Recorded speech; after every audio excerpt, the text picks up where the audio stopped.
Olá pessoal,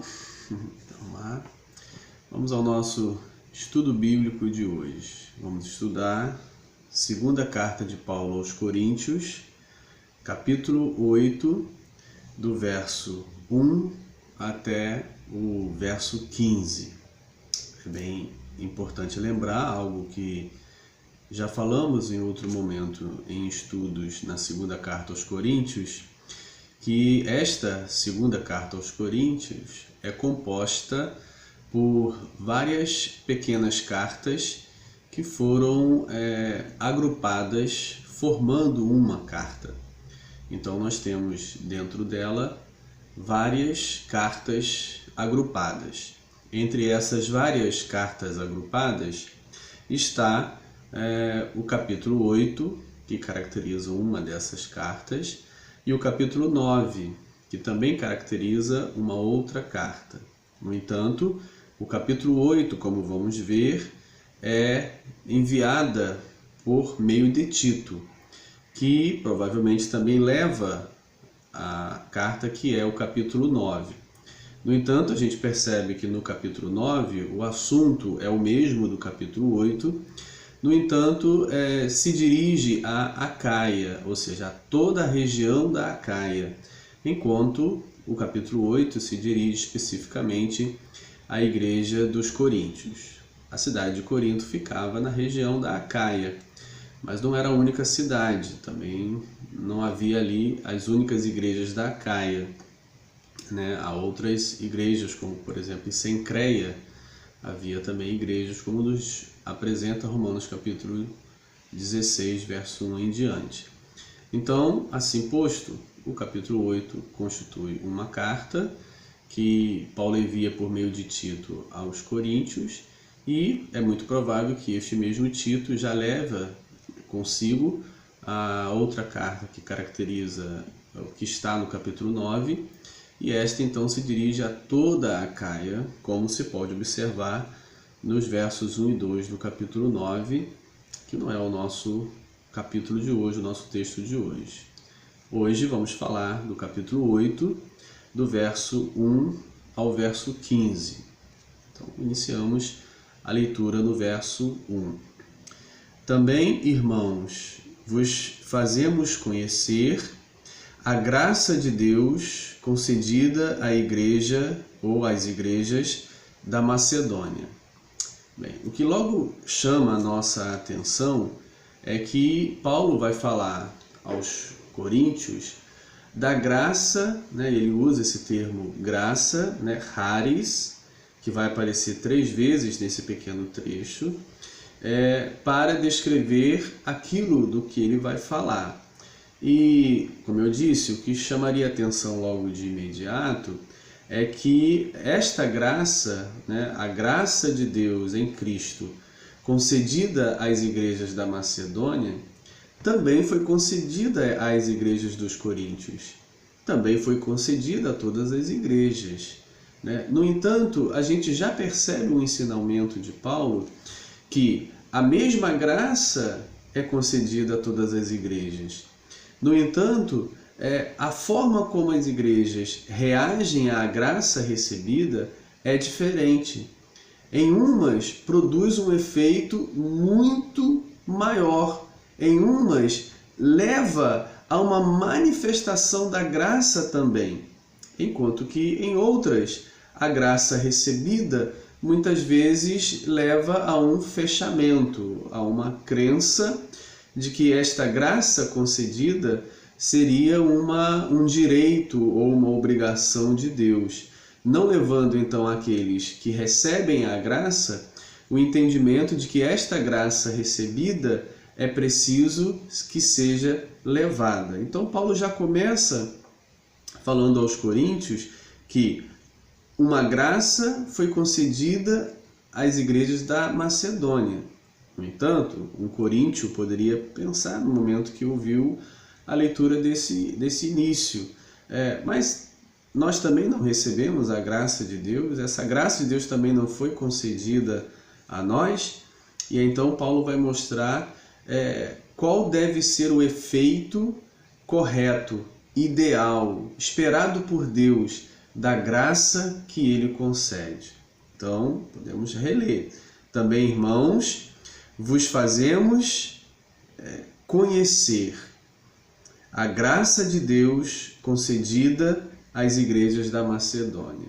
Ou seja, na realidade, ele está dizendo que fará conhecer aos coríntios o efeito da graça concedida às igrejas da Macedônia, né? E porque a graça em si também foi concedida aos coríntios, como já temos falado. Então já inicia o verso 1 apontando o caminho pelo qual ele vai discorrer.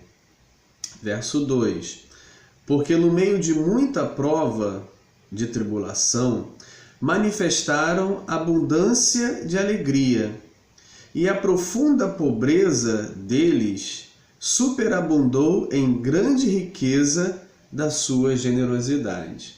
Bem, então Paulo começa a fazer conhecer aos coríntios os efeitos e as condições em que esta graça de Deus foi acolhida entre as igrejas da Macedônia. Então, para que não haja uma desculpa, Paulo então diz: olha, eles estão ou passam por muitas provas de tribulação.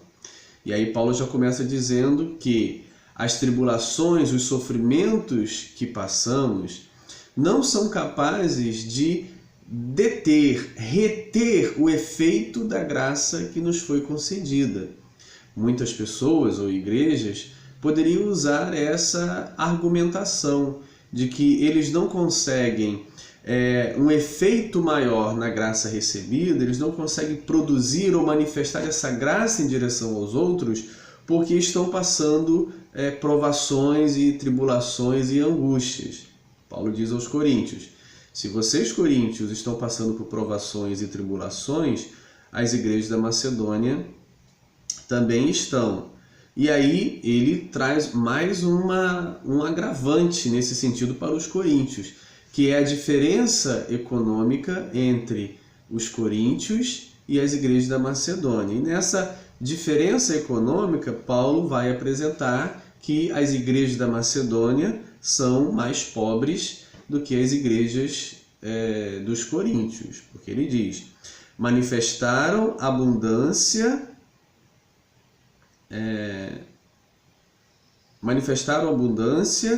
de alegria, e a profunda pobreza deles superabundou em grande riqueza da sua generosidade. Ou seja, a profunda pobreza dos macedônios está em destaque, em oposição à condição econômica dos coríntios. Então, mais uma vez, Paulo apresenta que a pobreza das igrejas da Macedônia não foi impedimento para que esta graça recebida fosse concedida, manifestada, tivesse um efeito abençoador na vida dos outros. Ou seja, não é o sofrimento que detém a graça, o efeito da graça em nós, não é a pobreza, né, que detém o efeito da graça em nós, porque mesmo na tribulação e na pobreza, eles manifestaram abundante alegria.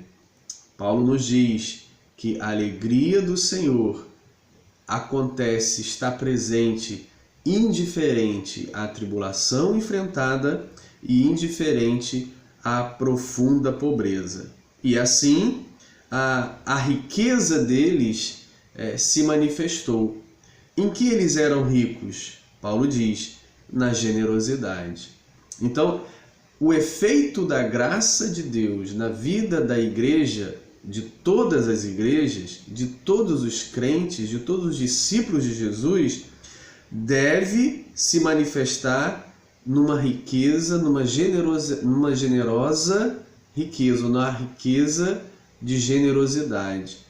E aí a gente começa a perceber e se perguntar até que ponto a graça que recebi, que é igual a do meu irmão que recebeu, que é igual a dos outros irmãos meus que receberam, por que que o efeito em uns é diferente do outro? Porque uns se fecham, uns se desculpam nos sofrimentos, se desculpam na pobreza, não sentem a alegria e por isso não manifestam a riqueza de sua generosidade.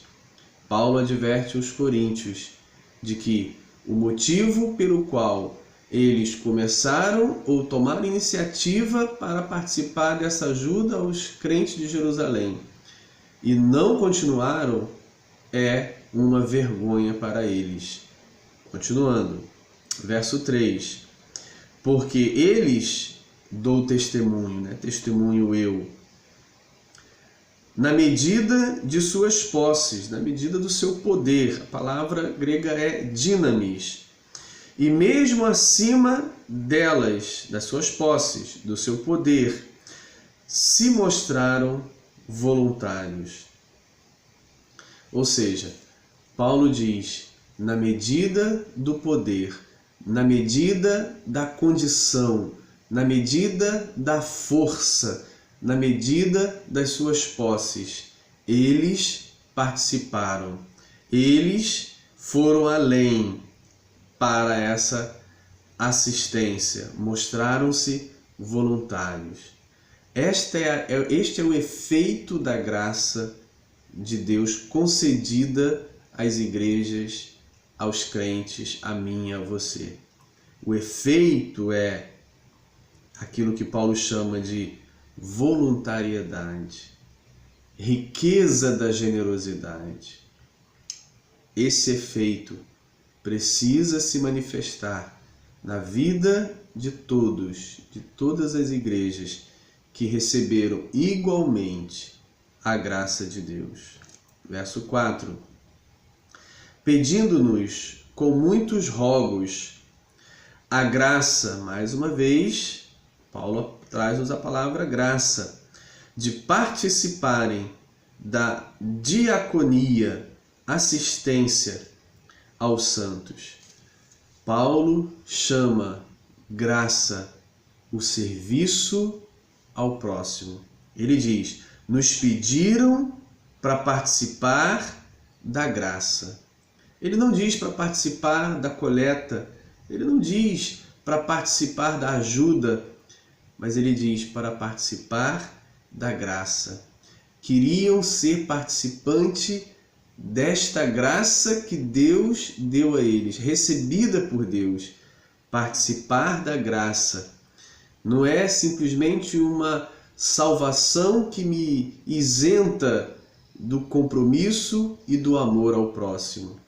Participar da graça significa receber a graça e produzir o efeito, e ter o efeito, e manifestar essa graça. Poderíamos citar como exemplo os leprosos de Lucas capítulo 17. Como que eles se manifestam, ou a maioria não manifestou a graça, mas um manifestou a graça. Quero citar palavras de Mazzarolo no seu livro Comentário a 2 Coríntios. Ele diz, a gratuidade questiona a avareza. A generosidade é a virtude daqueles que possuem um coração terno e grato. A avareza é a filosofia do medíocre. Como na cura dos 10 leprosos. Dentre todos os 10 curados, apenas um voltou para agradecer a cura, enquanto os outros 9 consideraram-na um direito ou obrigação de Jesus. Lucas 17, 11 a 19 está a narrativa da cura dos 10 leprosos. Não é diferente hoje nas igrejas e na vida dos crentes. A graça manifestada muitas vezes é considerada como um direito ou uma obrigação de Jesus. Mas Paulo diz aos Coríntios, a graça de Deus manifestada deve compungir os nossos corações a socorrer aqueles que precisam, a ter a misericórdia também com o outro. Continuando a nossa leitura, verso 7. Como, porém, em tudo manifestais superabundância, bem, então está claro que nós já dissemos anteriormente sobre a oposição entre a condição econômica das igrejas da Macedônia e a condição econômica das igrejas dos Coríntios. Pois ele diz, como, porém, em tudo manifestaste superabundância, ou seja, eles têm abundância em tudo. Tanto na fé e na palavra, como no saber e em todo cuidado, e em nosso amor para convosco, assim também sejais abundantes nesta graça. Ou seja, eles têm tudo abundante. Certamente, economicamente, são mais abundantes que os macedônios, são mais abundantes na fé, na palavra, no saber e em todo cuidado e em nosso amor para convosco. Mas o que está faltando? Abundância na graça. E como que é a abundância na graça? Como que a abundância na graça se manifesta? Se manifesta na mesma maneira que se manifestou nas igrejas da Macedônia.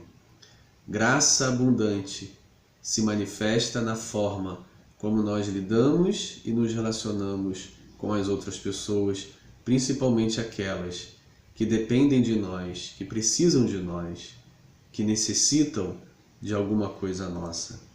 Verso 8.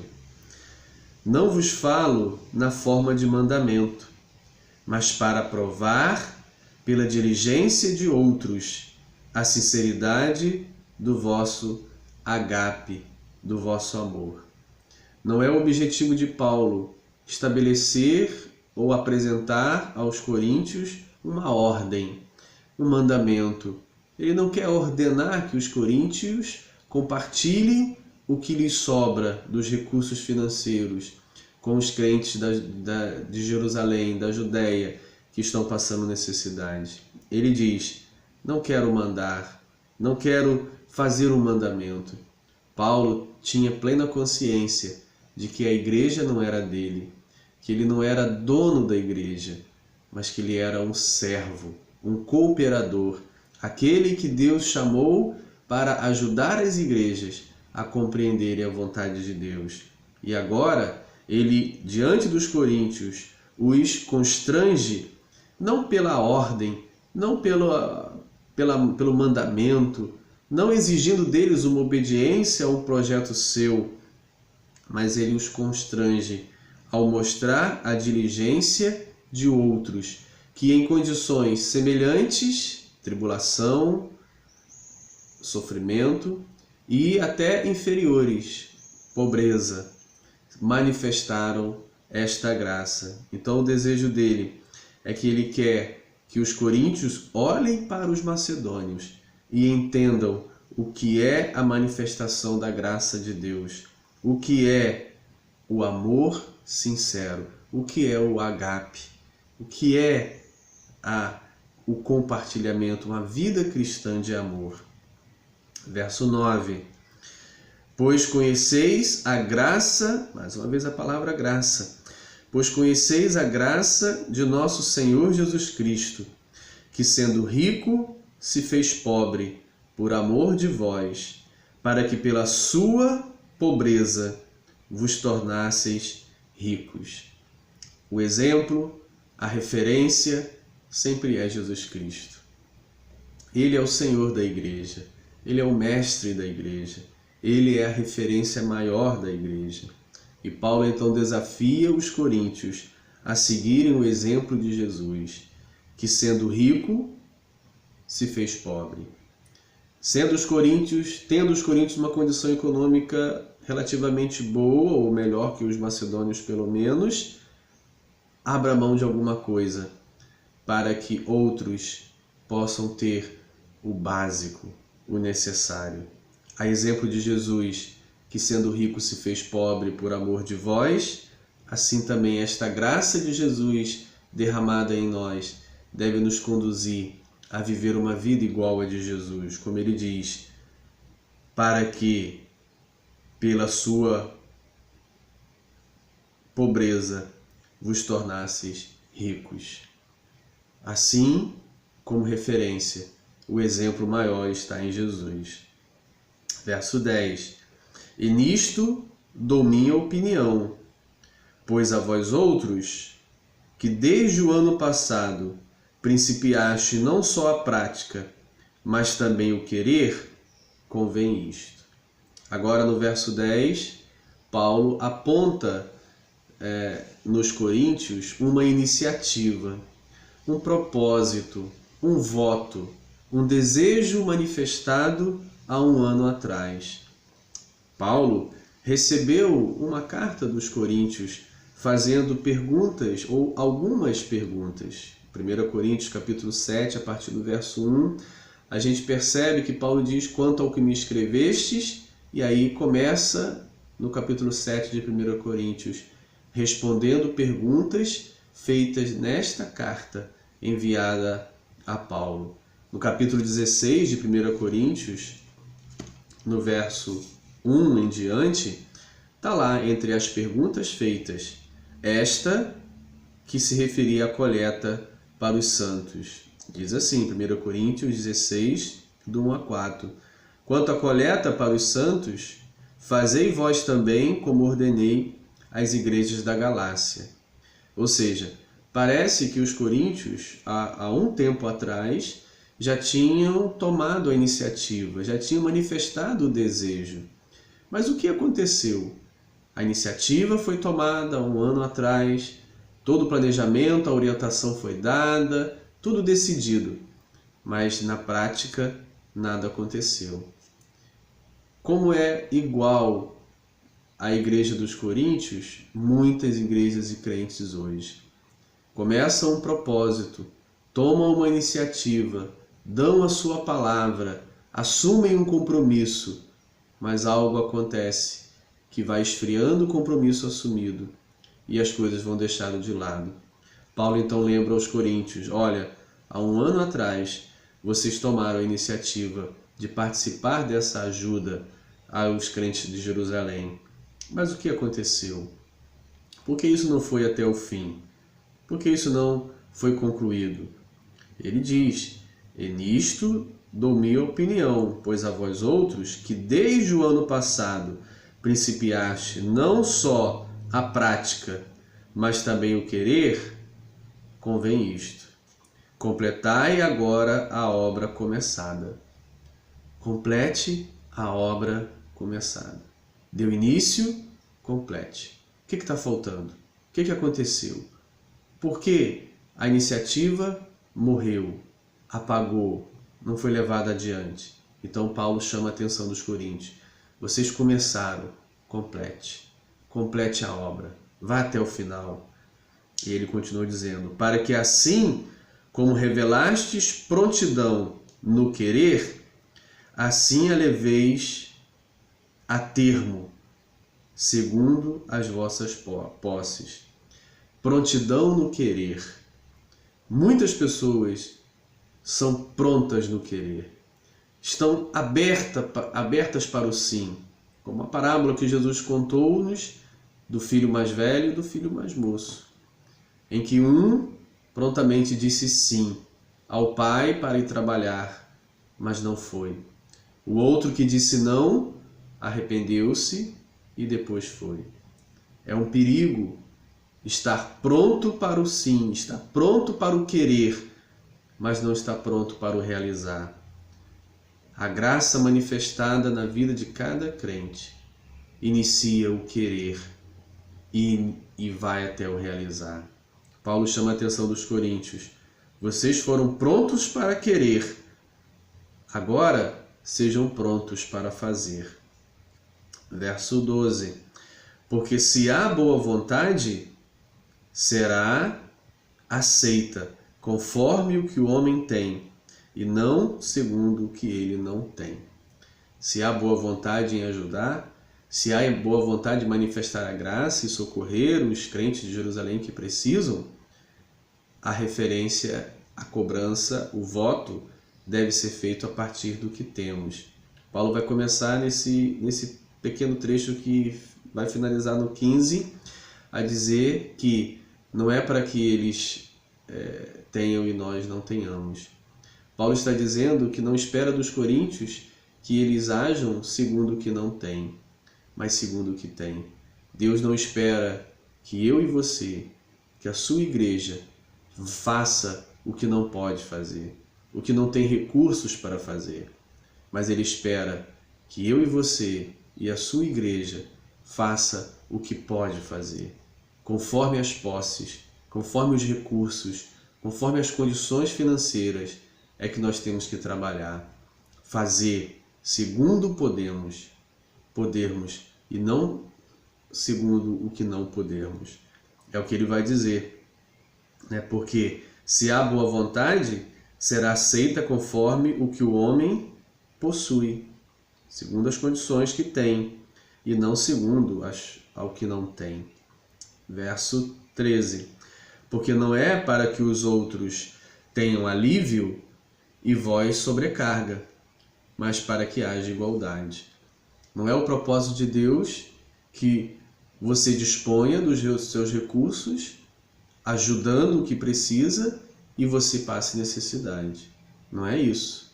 Ele está falando daquilo que sobra, daquilo que está disponível, daquilo que está na nossa mão, que pode ser ofertado ou dividido. Porque o objetivo não é que um tenha mais e outro menos, mas para que haja igualdade, como ele diz. Verso 14. Suprindo a vossa abundância no presente a falta daqueles. Ou seja, o que nós temos a mais hoje supre a falta daqueles que não têm. De modo que a abundância daqueles venha a suprir a vossa falta, e assim haja igualdade. Portanto, uma das possíveis interpretações que Paulo esteja falando aqui também na relação entre os gentios e os crentes da Judéia é que aquilo que eles tinham em riqueza, que era a graça de Deus, o Evangelho de Jesus Cristo, estava sendo compartilhado com os gentios. E aquilo que os gentios tinham em abundância, que eram os recursos, pois a cidade de Jerusalém, os crentes da Judéia estavam passando muitas dificuldades, fome, então os gentios na sua abundância serviriam os crentes da Judéia. E assim haveria igualdade. Os da Judéia servindo com bens espirituais aos gentios, e os gentios servindo com os bens materiais aos da Judéia, no momento da sua crise. Esta crise nos é mencionada no livro dos Atos dos Apóstolos. Várias crises aconteceram e uma delas está registrada em Atos capítulo 11, a partir do verso 27 ao verso 30. Você poderia conferir.